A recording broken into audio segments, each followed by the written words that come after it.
Let's zoom into Fort Mill and Indian Land specifically, straight from the actual Canopy MLS local market update for June 2026. The real report, town by town, not a countywide average, and not somebody's blog post about it.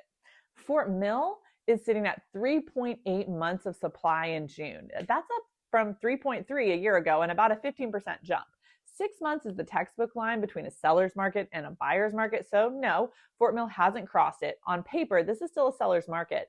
But look at what's actually moving.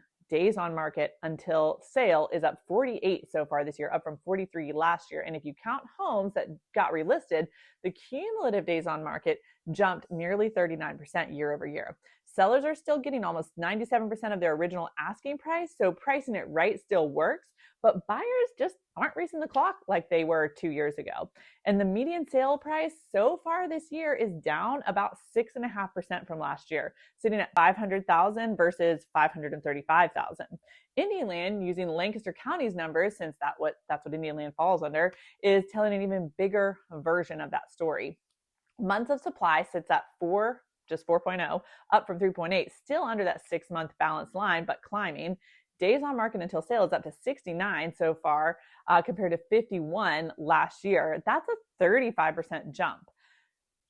The biggest shift of any of our three areas, really. Median sale price is down about 3.3% year to date, and that's sitting at $434,900.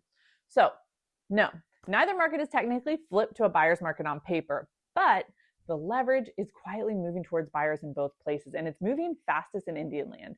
We had a family relocating from out of state into Indian Land recently who assumed they'd have to go in over asking just to have a shot because that's what they heard about Charlotte in general.